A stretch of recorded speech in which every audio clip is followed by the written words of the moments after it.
Bienvenidos al canal Confesiones de Reddit. Hace 7 días, mi esposa me dijo que se arrepentía de cada día que había pasado conmigo, y esta mañana su mejor amiga llamó a mi puerta y me susurró: "Tienes derecho a saber lo que está planeando hacer". Déjame rebobinar, no hasta el principio, solo hasta la última noche que pasé en nuestra casa. Esa noche no dormí en nuestra cama. No lo había hecho en meses. Ella decía que respiraba demasiado fuerte, así que me había desterrado al sofá, ese que se hunde por el centro y huele ligeramente a perro, al que nunca llegamos a adiestrar. A las 12:00 de la madrugada, la oí en la cocina susurrando y riendo. Pensé que estaba en una llamada de trabajo, ya que trabaja con clientes en el extranjero, sobre todo en Japón. Pero entonces lo dijo: "Él no hará nada. Nunca hace nada. Es muy prudente, y eso es lo que lo hace tan fácil. Fácil". No sé por qué esa palabra fue la que me destrozó. A la mañana siguiente, se sentó frente a mí durante el desayuno. Comió medio pomelo con una cuchara, como si no estuviera tramando algo a mis espaldas. Y lo dijo con la misma naturalidad con la que se da un parte meteorológico. "Me arrepiento de cada día que paso contigo". Sin explicaciones, sin lágrimas, solo un movimiento de su cabello y una mirada a su teléfono. Me quité el anillo, lo tiré junto a su cuchara y dije: "Que sea el último". Salí sin maleta, sin plan, solo con el sonido de su bostezo detrás de mí, como si yo fuera quien interrumpía su paz. Pero eso no es lo impactante. Eso vino 7 días después. Me había estado quedando en un motel barato, Regal Pines, que no es ni regio ni está cerca de ningún pino. Mi teléfono estaba apagado. No quería disculpas, no quería hablar, solo quería desaparecer. Hasta que esta mañana llamaron a la puerta. Pensé que era el servicio de habitaciones. Quizá alguien traía esos muffins raros envueltos que te dan al hacer el checkout. Pero cuando abrí la puerta, no era un desconocido. Era Mara, la mejor amiga de Trina, la dama de honor de nuestra boda, la que solía llamarme Loyal Lowell, como si fuera una especie de apodo irónico. Estaba diferente, desaliñada, como si apenas hubiera dormido. No pidió entrar. Simplemente entró y dijo: "Trina no es quien crees que es. Hace mucho que no lo es, y lo que está planeando ahora, tienes que detenerla antes de que sea demasiado tarde". Me quedé mirándola porque la verdad es que no tenía ni idea de lo que quería decir, pero algo en su voz me decía que ya era demasiado tarde. Me quedé allí parado en la puerta como un idiota, todavía sosteniendo la puerta del motel abierta, como si estuviera esperando el remate final. Mara, la mejor amiga de Trina, la mujer que una vez se burló de mis listas de reproducción de Spotify y me dijo que parecía alguien que todavía pagaba por AOL, ahora estaba paseándose por mi habitación, como si fuera ella la que acabara de ver cómo su matrimonio se desmoronaba. Ni siquiera me había saludado. Tenía los ojos rojos como si llevara días llorando, pero su voz era firme, con manos temblorosas pero palabras firmes. Me miró y me dijo: "No se suponía que lo supieras todavía, pero ella va demasiado rápido, y si no actúas ahora, te va a hundir". Le pedí que se sentara, pero no lo hizo. Le pregunté qué quería decir. Dudó, se mordió el labio y luego hizo lo que la gente hace en las películas cuando está a punto de arruinar la vida de alguien, ¿ya sabes? Esa gran exhalación que precede al momento de "te mereces saber la verdad". Me preparé para una aventura amorosa, sinceramente.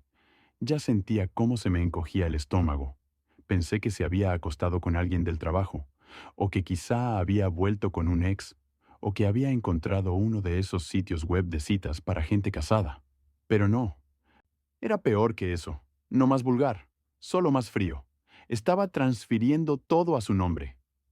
Mara dijo que las cuentas, la casa, las inversiones compartidas, todo. Ya se ha reunido con un abogado. Está preparando el discurso para que parezca que tú eras inestable, negligente y manipulador emocionalmente. Me reí, se me escapó una risa de verdad, porque pensé que estaba bromeando. Manipulador. He pasado años disculpándome por cosas que no hice, por el bien de la paz. Una vez le envié flores por enfadarse conmigo. Me gritó por olvidarme de descongelar el pollo y le escribí una disculpa a mano y le prometí planificar mejor las comidas. He estado andando con pies de plomo durante tanto tiempo que tengo astillas en los pies, y ahora ella me estaba pintando como un villano. Me senté con fuerza en el borde de la cama. Mara se quedó de pie, con los brazos cruzados, como si temiera que, si dejaba de moverse, perdería el valor. Me habló de los mensajes que Trina había enviado a un chat privado con sus compañeros de trabajo, capturas de pantalla que se suponía que ella no debía ver, en las que Trina me llamaba Red de Seguridad Financiera. Se burlaba de mi fragilidad emocional y decía que estaba cerca de la libertad. En uno de los mensajes decía: lo tengo todo calculado, no se lo esperará, se rendirá como siempre, rendirse como siempre. Apenas podía respirar. Le pregunté a Mara por qué me contaba todo eso. ¿Por qué ahora y no antes? Parecía culpable, y dijo que antes creía la versión de Trina, que yo era aburrido, emocionalmente dependiente, una carga, pero que luego vio cómo Trina sonreía al respecto, regodeándose y jugando con mi vida, como si fuera una serie de televisión que estuviera viendo compulsivamente. No sé cuándo dejó de quererte, dijo Mara en voz baja, pero sé cuándo dejó de fingir. Eso fue hace meses. Quería tirar algo, gritar, golpear la pared, pero lo único que podía hacer era sentarme allí, aplastada por el peso de la verdad. Era prescindible, reemplazable, solo un peldaño en el plan de escape de otra persona. Mara abrió su bolso y sacó una pequeña memoria USB. Todo está aquí, dijo. Correos electrónicos, transferencias bancarias, sus mensajes. Me arriesgué al dártela, pero tienes que protegerte, jeje. No le di las gracias, no porque no estuviera agradecido, sino porque mi boca no podía articular las palabras. Mi lengua se sentía demasiado pesada y mis pensamientos demasiado lentos. Había pasado la última semana lamentándome por mi matrimonio, pero ahora me daba cuenta de que debería haberme estado preparando para la guerra. Justo antes de irse, Mara se giró en la puerta y dijo algo que todavía no entiendo del todo. Cree que te derrumbarás, que huirás y te esconderás, pero si das el primer paso, ella no lo verá venir. Entonces se fue, y yo me quedé sentada en la cama, llena de bultos del motel, sosteniendo una memoria USB como si fuera una bomba de relojería. Dijo que yo era olvidable, predecible, que se arrepentía cada día de estar conmigo, que no tenía ni idea de con quién se había casado. Me quedé mirando la memoria USB durante mucho tiempo, antes de conectarla. Allí estaba, en la mesita de noche, brillando débilmente como un secreto que esperaba para destruirme. Una parte de mí quería tirarla por la ventana y fingir que Mara se lo había inventado todo, que quizá estaba amargada, que quizá había malinterpretado la situación, que quizá me merecía el silencioso colapso de mi matrimonio, que quizá era tan fácil de olvidar, pero en el fondo ya sabía que no era así. Cuando por fin abrí mi portátil, la pantalla reflejaba mi rostro pálido, con ojeras, más desaliñado de lo que jamás me había visto. No reconocí al hombre. Mirando hacia atrás, hice clic en la carpeta llamada Trina_Docs y me preparé para el tipo de desengaño que no se puede ignorar. Había más de 60 archivos, capturas de pantalla, PDF, clips de audio e incluso algunas grabaciones de pantalla que Mara había capturado. Abrí uno al azar.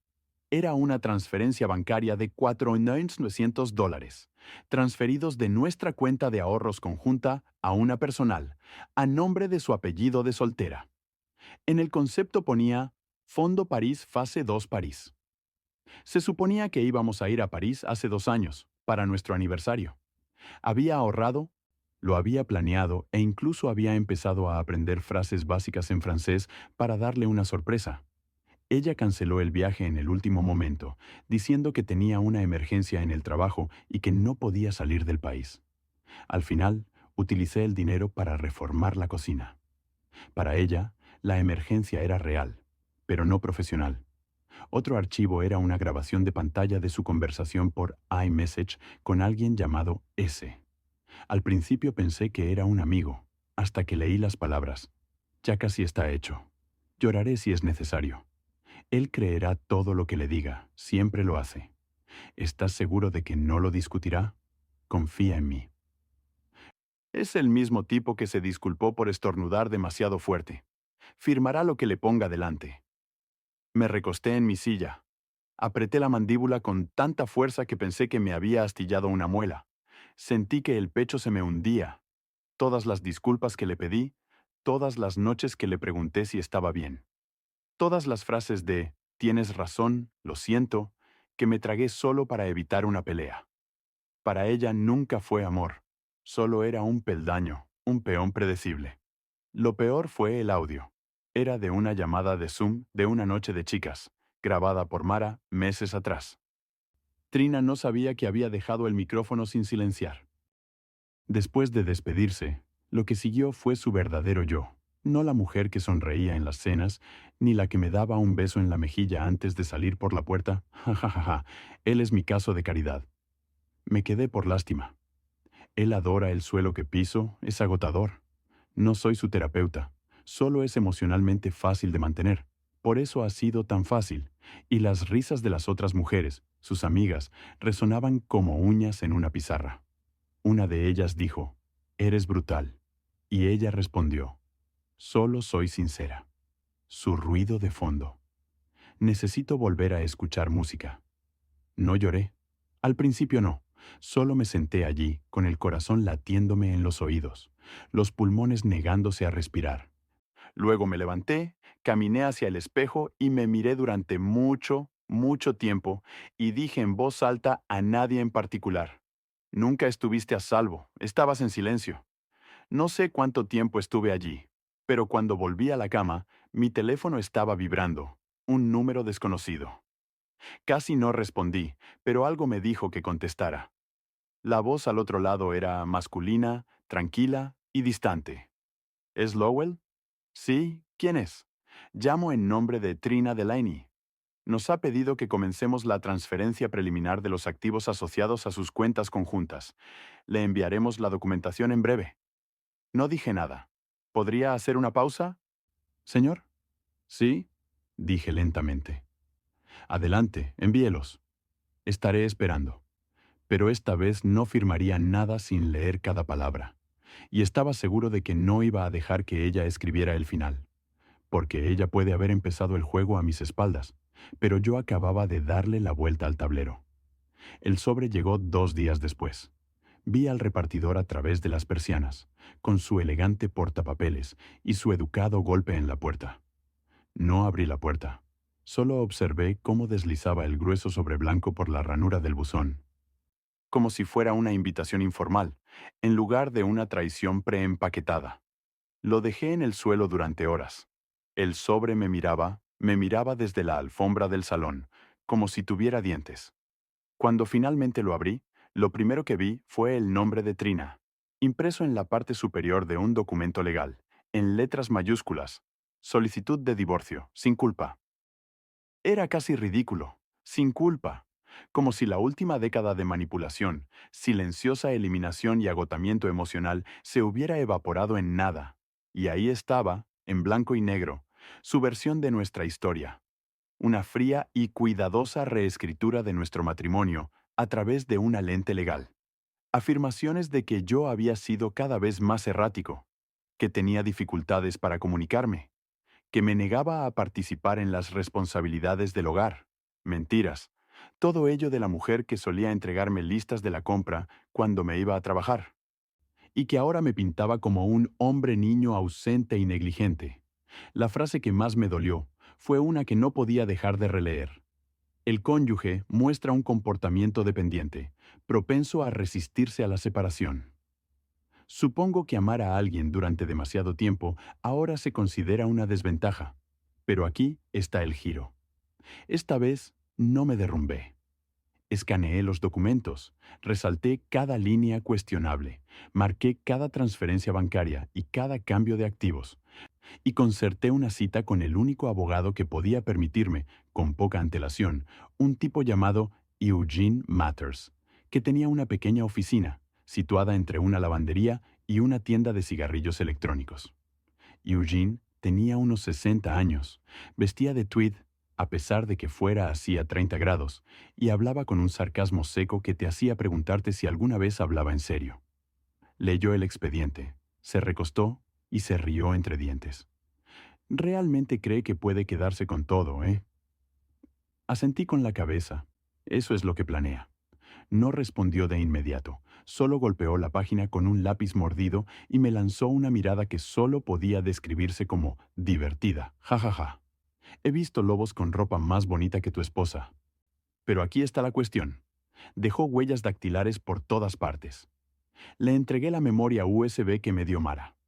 Le conté todo, desde los susurros en la cocina hasta los mensajes, el audio e incluso la llamada telefónica de la empresa, fingiendo que ya había aceptado la transferencia de activos. La actitud de Eugene cambió.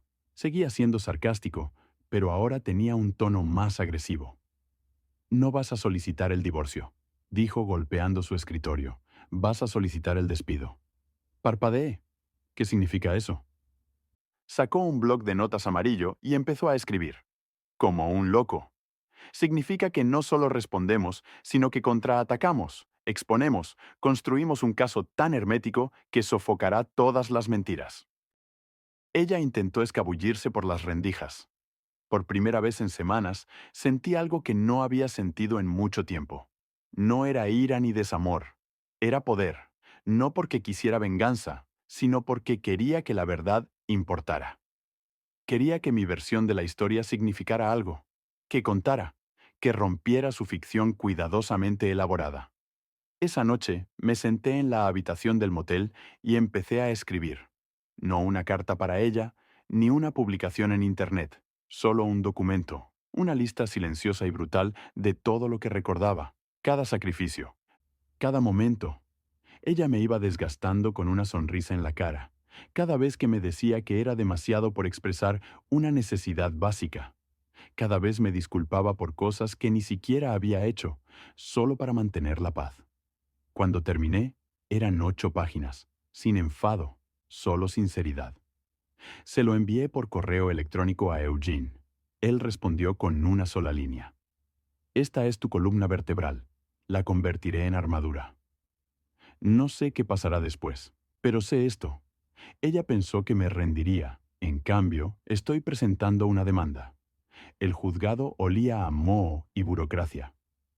Uno pensaría que un lugar que decide el destino de la vida de las personas olería más estéril, más limpio.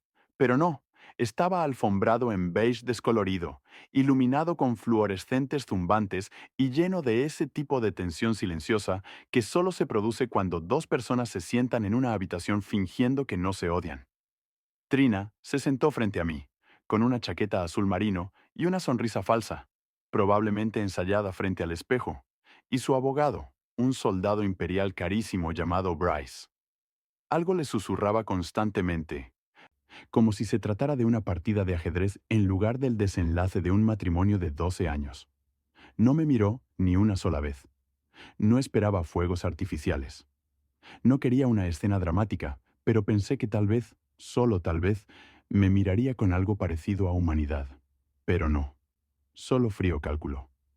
Eugene llegó tarde, como era de esperar, así que me senté allí, como una servilleta húmeda en una habitación llena de tiburones, agarrando la carpeta que contenía todo mi matrimonio, en forma de papel, la memoria USB de Mara, las transcripciones de los mensajes, los archivos de audio, las capturas de pantalla. Una cronología que Eugene me ayudó a reconstruir y que parecía más un informe policial que una defensa de divorcio. Cuando Eugene finalmente entró, con un café en una mano y una mancha de mostaza en la corbata, me saludó con la cabeza y dijo, «Que empiece el espectáculo». La audiencia no era un juicio. Todavía no. Era una mediación preliminar. Destinada a establecer la divulgación financiera y la división de bienes, la idea era que si ambas partes se comportaban bien, podrían evitar llevarlo a los tribunales. Pero Trina no tenía ni idea de que yo había dejado de comportarme bien. Su abogado comenzó primero, recitando una lista de demandas, como si estuviera haciendo un pedido. La propiedad total de la casa, todos los activos líquidos compartidos, la pensión alimenticia por el daño emocional causado por mi supuesta inestabilidad, incluso la custodia el perro, el perro que ella nunca paseaba. Yo no hablé, solo me senté allí, dejándoles que pusieran sus cartas sobre la mesa. Entonces Eugene se levantó, tranquilo, incluso aburrido. Nos gustaría presentar las pruebas A a F, dijo, y colocó una memoria USB sobre la mesa, seguida de documentación impresa. Habló despacio y con claridad. Esto incluye pruebas de transferencias bancarias ocultas, conversaciones privadas que describen un esfuerzo coordinado para manipular los activos financieros y admisiones personales de deshonestidad relacionadas con la naturaleza de este matrimonio. La sala cambió. Trina palideció. Su abogado se movió en su asiento. La jueza, una mujer con el pelo gris recogido en un moño apretado, levantó las cejas. Son acusaciones muy graves, dijo mientras hojeaba las copias impresas. ¿Es consciente el demandado de que se trata de una declaración jurada? Eugene asintió con la cabeza. Sí, su señoría, y tenemos más, pero pensamos en empezar poco a poco. Trina finalmente me miró y, por un breve segundo, vi algo quebrarse. No culpa ni vergüenza, solo sorpresa, como si me hubiera salido una segunda cabeza. Ella nunca pensó que yo me defendería. Pensó que firmaría lo que ella me diera, haría las maletas y desaparecería en silencio, como siempre hacía después de nuestras peleas. Pero ahora, el juez la miraba como si ella fuera el problema. Su abogado pedía un receso de 5 minutos. Eugene sorbía su café como si fuera un refresco frío en un día caluroso. Durante ese receso salí. Necesitaba aire. Me apoyé contra un pilar de hormigón en el aparcamiento y dejé que mi mente se calmara por un segundo, y fue entonces cuando oí su voz detrás de mí. Me di la vuelta y allí estaba ella, con gabardina, gafas de sol y el pelo recogido en un moño desordenado. Parecía cansada, pero satisfecha, como alguien que acaba de enviar un correo electrónico que no se puede retirar. No podía mantenerme al margen, dijo. Tenía que ver su cara. Me reí una vez, con amargura y vacío. ¿Estás disfrutando con esto? Me miró directamente a los ojos. No, jajaja. Por fin estoy viendo a alguien recibir lo que se ha estado ganando durante años. Y entonces hizo algo que me dejó completamente desconcertado. Me entregó un sobre de Manila. Esto no tiene que ver con el divorcio, dijo. Tiene que ver con antes. Hay algo más que debes saber. Algo que se te ha escapado. Lo abrí. Fotos escaneadas de lo que parecían mensajes antiguos. Pero un nombre me llamó la atención. Un nombre que no había visto en años. Jasper Quinn, el ex de Trina de antes de que nos casáramos. El que, según ella, la había abandonado. El que juraba que no había hablado con él en más de una década. Pero ahora, mirando estos mensajes, me di cuenta de que eso no se acercaba ni remotamente a la verdad. Porque mientras yo hacía el presupuesto de la compra, me quedaba hasta tarde en el trabajo. Arreglaba su coche y planeaba cenas de aniversario. Ella seguía hablando con él. Y, por lo que parece, Jasper nunca se fue realmente. Hay algunos momentos en la vida en los que el suelo no tiembla, pero toda tu realidad se abre bajo tus pies. Cuando abrí ese sobre de Manila y vi el nombre de Jasper Quinn, junto a la letra de mi esposa, fue uno de esos momentos. Me quedé en el estacionamiento del juzgado, sosteniendo el sobre como si fuera radiactivo, hojeando capturas de pantalla y páginas que Mara me había imprimido. Era como ver una película muda de mi propia humillación. Imágenes de mensajes de texto entre Trina y Jasper, que abarcaban años, no semanas, ni meses, años. Vi cosas que no puedo olvidar. Palabras como, todavía me trae café todos los domingos, como un reloj. Si me hubieras preguntado hace 3 años, lo habría dejado esa misma noche. No lo amo. Simplemente no quiero irme con las manos vacías. También había fotos. Nada obsceno, pero condenatorio. Una selfie en un concierto de hace 2 veranos, el mismo fin de semana. Trina dijo que estaba en la casa del lago de su prima. Un recibo de restaurante, con 2 platos principales y una botella de vino, de un lugar en el que nunca habíamos comido juntos. Y luego estaban las tarjetas de embarque, copias digitales de vuelos, reservados con su apellido de soltera y el apellido de Jasper. Mismo destino, misma fecha de regreso, ocultos en privado, enterrados detrás de contraseñas cuidadosamente cambiadas. Me sentí mal, pero no solo por la infidelidad, que ya era bastante grave, sino por la cronología de los hechos, por la pura audacia de los años que pasé pensando que solo estábamos pasando por una mala racha, mientras ella volaba para encontrarse con otro hombre y se reía a mis espaldas con sus amigas de lo fácil que era engañarme. Había estado ciego, desesperadamente, patéticamente ciego, y quizá eso es lo que más duele, saber que dejé que sucediera porque quería creer que todavía me quería. Cuando volví al juzgado, el pasillo parecía diferente, más frío, más pequeño. Las paredes beige parecían cerrarse sobre mí, como si estuviera entrando en un recuerdo que no había consentido. Me crucé con Trina de camino a la siguiente sala de conferencias. Ella levantó la vista de su teléfono y sonrió con sorna. Tuve que hacer un gran esfuerzo para no decir nada.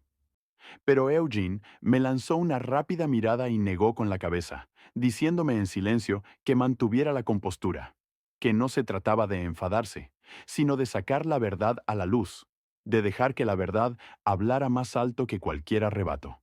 Dentro, se reanudó la mediación. Su abogado volvió a insistir, alegando que ella tenía derecho a una indemnización por rehabilitación, por el daño emocional causado por las necesidades no satisfechas, necesidades en la relación.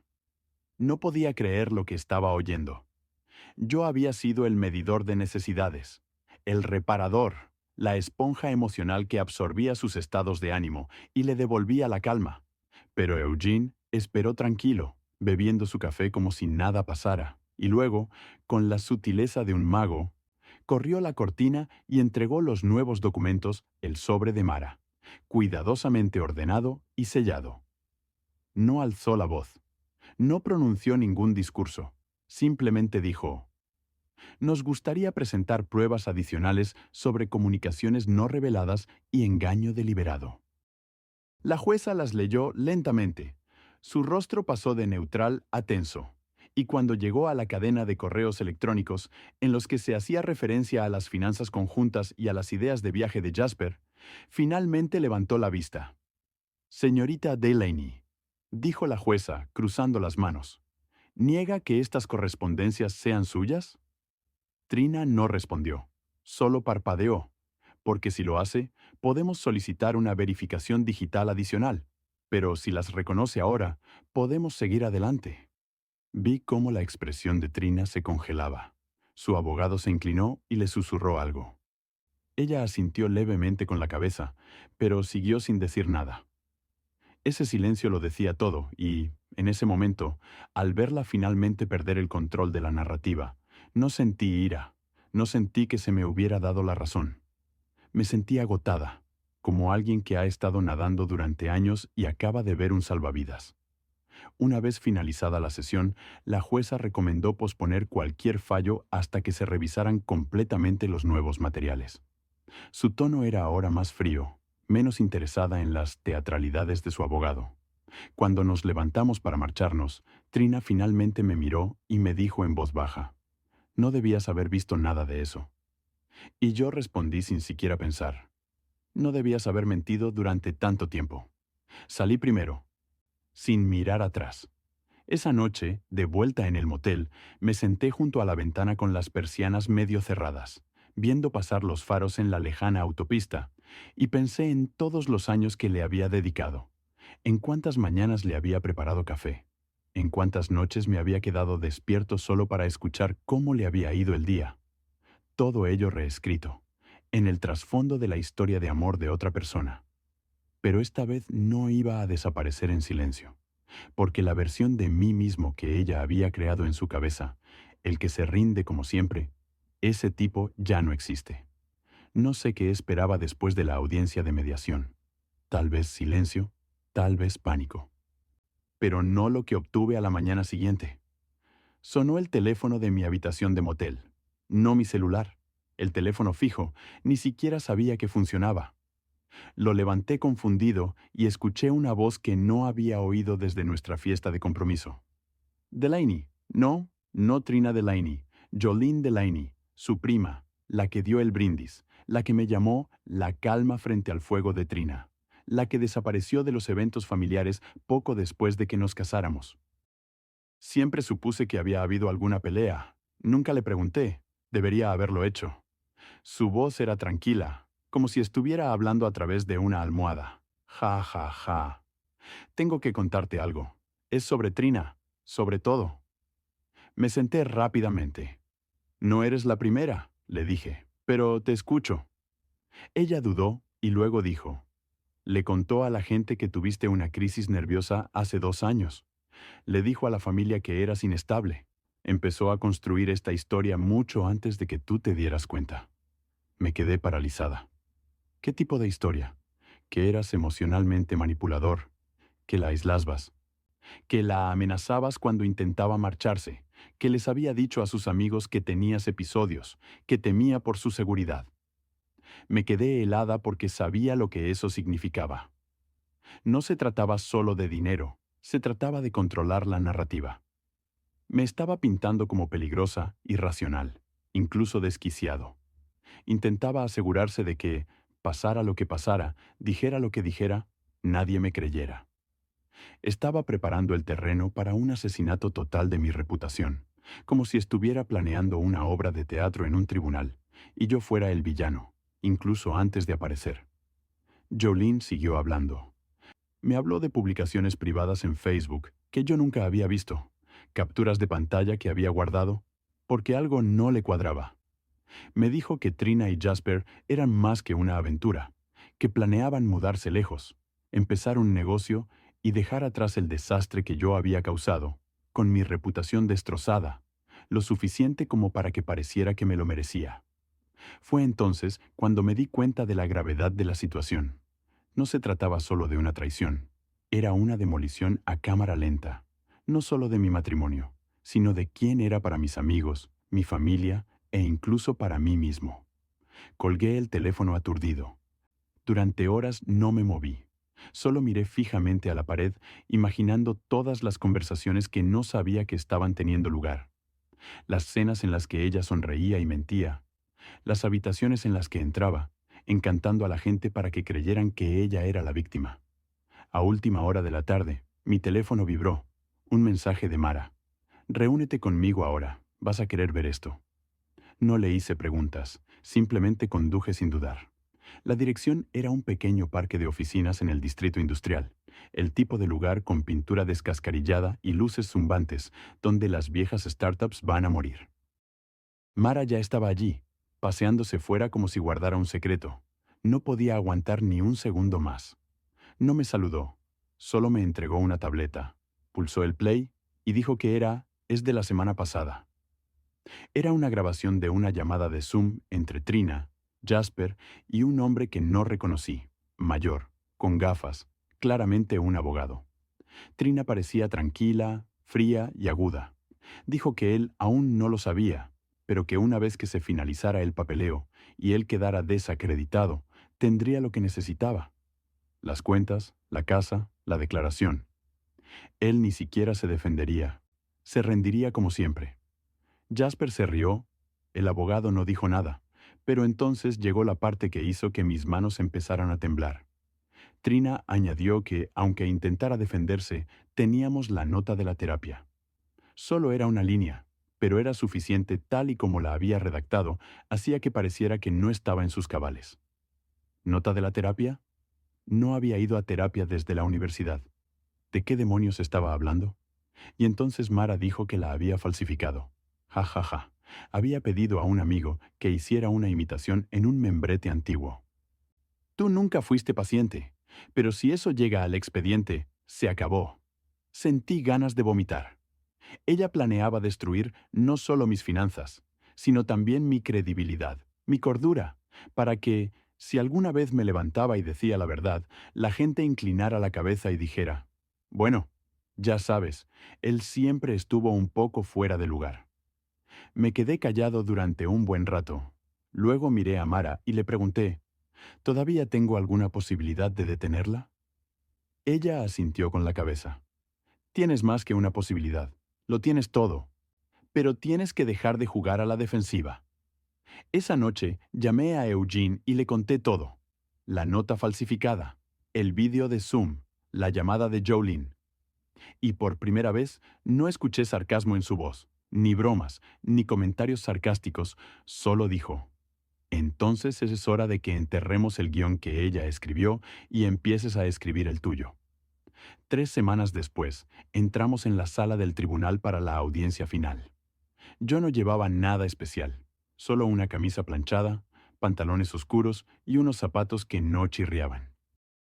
Trina entró como si estuviera pisando una pasarela, con tacones de diseño, traje a medida y el pelo rizado en las puntas, como si se estuviera preparando para una sesión de fotos, pero detrás del brillo podía verlo, la rigidez de su sonrisa, la mirada fugaz que me lanzó, como si aún no estuviera segura de cómo había conseguido escapar de su control. Eugene estaba a mi lado, hojeando carpetas como si fueran viejos libros de cocina, tranquilo como siempre. Ni siquiera levantó la vista cuando dijo: ¿sabes?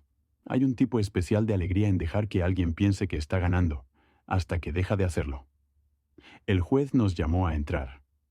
Esta vez, la sala del tribunal parecía más pequeña, más estrecha, como si las propias paredes estuvieran escuchando. Su abogado comenzó con su tono habitual de confianza, argumentando a favor de la distribución financiera, descartando la relevancia de mis reacciones emocionales exageradas, restando importancia a la llamada de Zoom filtrada, por considerarla irrelevante y no autenticada. Pero entonces Eugene dio un paso al frente y dio el golpe de gracia. Presentó una declaración notarial de Jolene que confirmaba la narrativa inventada de Trina, incluyendo cómo había tergiversado mi historial de salud mental, y presentó la nota terapéutica falsificada, que bajo citación judicial ya había sido confirmada como fraudulenta por la clínica. Supuestamente procedía de entonces, vinieron las imágenes de Zoom, las capturas de pantalla, los documentos financieros, las tarjetas de embarque y, por último, una bomba silenciosa, una declaración firmada por uno de los propios compañeros de trabajo de Trina, que admitió que le habían dado instrucciones para ayudar a ocultar las transferencias entre cuentas. Fue como ver una torre de mentiras cuidadosamente apilada, derrumbarse ladrillo a ladrillo ante una sala en silencio. Trina no dijo ni una palabra. Su abogado parecía querer desaparecer. La jueza se recostó en su silla y dijo algo que nunca olvidaré. Sencillo pero definitivo. Señora Delaney, no solo ha incumplido la confianza financiera, sino que este tribunal encuentra pruebas de engaño deliberado, intento de difamación y posible fraude. Luego se volvió hacia mí. Señor Monroe, conservará la casa, los activos conjuntos restantes y el derecho a reclamar daños y perjuicios si lo desea. Este tribunal también le aconseja que busque asesoramiento legal formal si desea presentar cargos relacionados con la documentación falsificada. No sonreí, no me regodeé, solo respiré. Más tarde ese mismo día, me quedé de pie en la entrada de mi propia casa, la misma entrada en la que ella me dijo que era demasiado aburrido para envejecer, y la vi alejarse sin nada más que la maleta con la que había llegado. No miró atrás. Mara fue quien me trajo café esa noche. Café de verdad, no del que yo solía preparar y dejar en la encimera para que Trina lo ignorara. Nos sentamos en el porche y no dijimos nada durante mucho tiempo. Luego ella me dio un suave codazo y me dijo: ¿estás bien? Lo pensé de verdad, y dije: creo que por fin lo estoy. Ahora no finjo que todo es perfecto.